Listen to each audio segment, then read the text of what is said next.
Hello everybody and welcome to another episode of Badman Reviews. And today I'm going to be talking about the beta I just experienced of Plants vs. Zombies Garden Warfare 2. A game that I was actually fairly excited for. And to be straightforward with you, it hit all of my expectations straight on. It gave me everything the first Plants vs. Zombies Garden Warfare gave us, but added more to it in an amazing way that I really enjoyed. And I got to experience a lot of that in this beta, which sadly did end yesterday, which I really wish it didn't because I want to play more of it. But let's talk about the game a little bit. For those of you who don't know, Plants vs. Zombies Garden Warfare 2 is a third-person shooter, more or less a parody on the Call of Duty franchise, and it does it very well, but doesn't really stick straight to Call of Duty gameplay. Like I said, it's a third-person shooter instead of an FPS, and it feels kind of more like TF2 than a Call of Duty game, where you have multiple classes on the plant side and the zombie side, and they all have their own abilities that counteract an enemy on the other team. So for example, my favorite character on the zombie side is the Imp, who is basically a glass cannon. He only has 50 HP, so he dies fairly quickly. Some enemies can even kill him in one shot if they land a pretty good hit. But he has a couple of very good moves. He can throw down grenades, which will lock you in a position mid-air for a while, and he has a move called the Imp Kata, which has you spin in circles really quickly and just shoot bullets everywhere, doing an insane amount of damage over time, allowing you to get a lot of kills really quickly. And he even has a giant mech that he can call in that'll do a ton of damage and get you plenty of kills if you know what you're doing with it. And it has a lot of health, but he only gets it every once in a while. On the other hand though, my favorite character on the plant side is the Citron, which is basically an orange or clementine or whatever you want to call it, and it has a giant laser cannon that shoots out of its arm, and it can roll up into a ball and roll around the map really quickly, and it has like a shield to block a lot of damage, and it can do a lot of cool stuff. It has a stun grenade too, and it's really good against the Imp. It can use its stun grenade to really knock the Imp out very quickly, and against its mech, it's one of the best plants against its mech. Especially the ice version, because it can slow it down and then take all the damage with the shield and just knock it out, while all the other plants kind of just get mowed down by the mech. So there are a lot of like counteraction. So if this character seems really good on this side, well then there's a character on the other side that can beat him. And they all have their own kind of evens and odds. And in the first game there was 4 zombies and 4 plants that you can choose from. In this game they added 3 more, making it 7 on both sides. For the plants, they added the corn, they added a rose, and they added the citron. All great characters with new moves that feel and play awesome. I love them all. And on the zombie side, the exact same thing. We also have the pirate, the imp, who I already talked about, and the superhero, which is really cool. I don't play as much because I'm not a huge fan, but he is really cool. There's a lot of that, and there's a lot of new game modes too. A lot of them are kind of ripped straight from Call of Duty. You have like a domination where you have to plant 3 bombs and destroy the enemy's bombs. You have domination. All these had their own like zombified names, but there's basically a domination where you capture points and you have to hold them to win. A kill confirmed, a regular team slayer. Gardens and Graveyards has returned, which is basically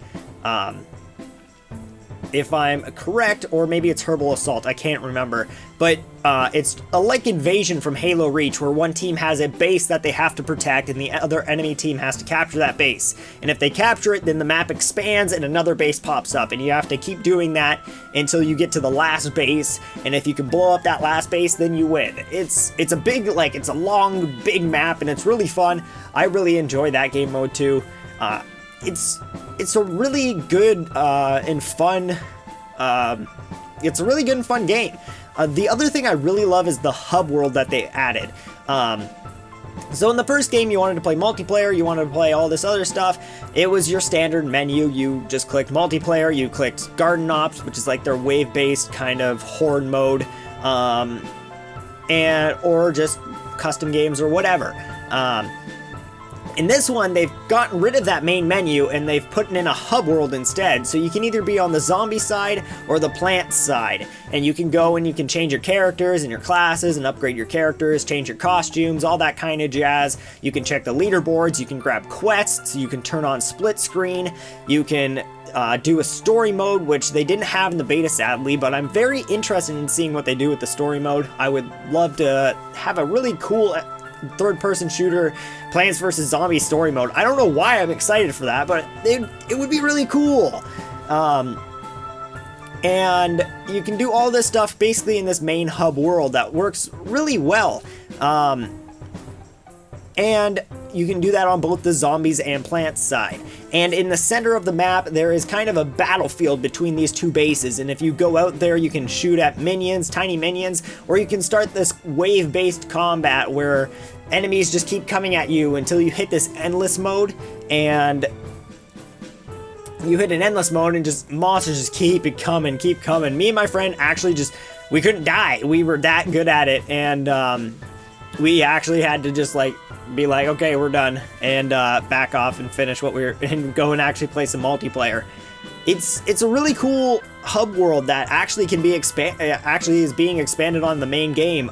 There's actually a glitch that me and my friend found online that allows you to glitch in a secret area that isn't available in the beta, but you can glitch into underneath the zombie base that has another character that you'll probably be able to talk to in the main game for a story mission, leaderboards, and this big cool lava underground base that looks really cool. There's a lot of really interesting stuff in this hub world that will probably open up as you complete story missions and whatnot in the actual game. So I'm really excited to see what they continue to bring on to.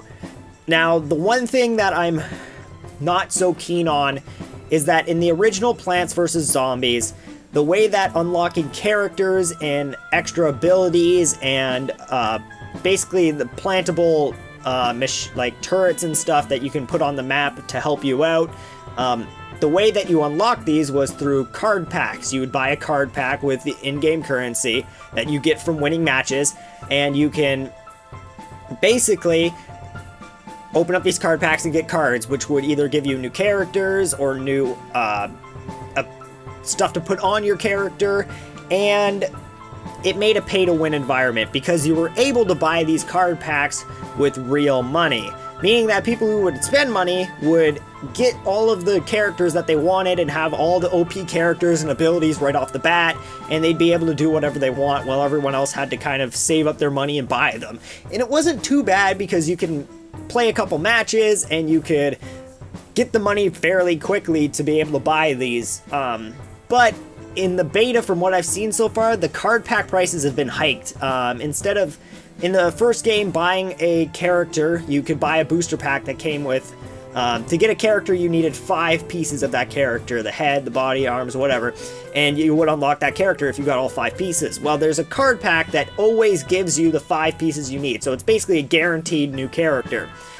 In the first game, that was 40,000 coins, which actually isn't too bad. You can gain like 5,000 to 8,000 coins a game. So it's maybe like, if you're good, 5,000 to 8,000 coins a game, which like isn't too bad. And you could get these packs pretty easily. If you played enough, you'd unlock them fairly quickly. But in this one, they've hiked the price up to 75,000. I can see why they would do that, because now they've added quests in that give you extra money. There's even some epic quests where if you complete them, they give you 25,000 coins instead, which makes it easier to get these packs, I guess. But if they add in microtransactions, which the game currently doesn't have in beta, but I'm assuming will have in the full game since it's EA, and the first game had it too, it's definitely a turnoff for me. It sucks that microtransactions have been added into the game for this purpose. It's really horrible seeing this in all of our games, in Halo, and iPhone games, and in Plants vs. Zombies, and Call of Duty, and Assassin's Creed. They're popping up everywhere, and it really sucks. It takes away from a game. It takes away from a game. I remember back in the day, obviously back in the day, I feel old, but it was like, you wanted that character in Mortal Kombat? There goes my phone. You wanted that character in Mortal Kombat? Well, you had to beat Scorpio on hard mode. Or you wanted to unlock Ness in Smash Bros? Well, you had to beat classic mode on hard or play so many matches, and then you had to beat Ness and you would unlock him, and it felt good to unlock him. It wasn't, hey, you want Ness or you want this alternate costume? Give us $5 and you can have it. It sucks, but I don't know. I'm ranting on microtransactions now when in actuality I'm supposed to just be talking about the game. Overall, the game is great. It's a good third-person shooter game that's really fun, and it parodies on the Call of Duty franchise, has a lot of funny comments in it. It plays really well. Everything's really even and balanced. There are a few classes that are a little OP right now, but with a couple tweaks that can be easily fixed. There are some glitches too at the moment, like if you're playing as the pirate, you spawn your little pirate, your parrot drone too early in the match. It'll glitch the parrot and you won't be able to move him. He'll just slowly drift backwards, and then once you respawn, you won't be able to move. There's also another glitch where sometimes in the imp, when you respawn on a certain map, you'll just fall through the map, and you have to like respawn a couple times before you'll stop falling through the map. Sometimes you'll only have to respawn once. Sometimes you have to respawn 3 times. There's also sometimes you can just get stuck for no apparent reason. But there's a respawn option in the menu, so if you don't get shot for 4 seconds, then you can click the respawn button and it'll respawn you back into the game with no effect to your score streak or your death or whatever, your KD, whatever you want to call it.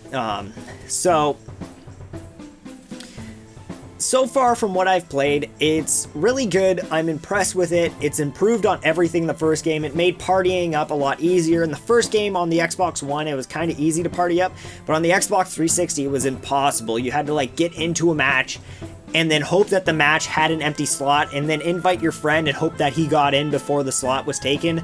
So it's really easy in this one. You can get into the hub world, invite your friends in, hang out in the hub world, and then just start up the multiplayer portal, and then you both walk into the portal and you just start searching together.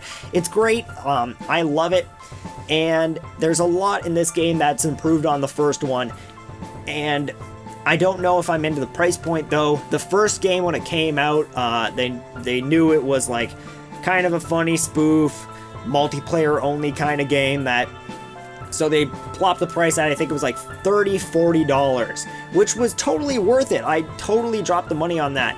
But with the obvious upgrade in quality, adding a new hub world, adding story mode alongside the multiplayer that they already have, they've actually upped the price of the game up to like a regular starting price, which is I think $69.99, maybe $59.99 in the States. I don't know. But it's like your regular standard video game price on release. So I'm not sure if I'll be picking it up on release. EA has this thing where it likes to drop the price of its games fairly quickly. EA and what's it called? The people who do Tom Clancy games. Those games drop in price quicker than, I don't know, I don't know. I can't think of a joke. But they drop in price fairly quickly, so I might just wait a little while and see how the price goes, but or I might just pick it up right away. I'm actually very excited for this game, and I don't know. I'm excited to pick it up. So I hope you guys enjoyed my little review on it. It's, well, my first impressions on the beta. I hope you guys got to check it out. I hope you guys got to see for yourself how the game felt, and if not, well, maybe check out some YouTube videos on it, or just take my opinion on it. But until then, till the next time, I'll see you all on the next video.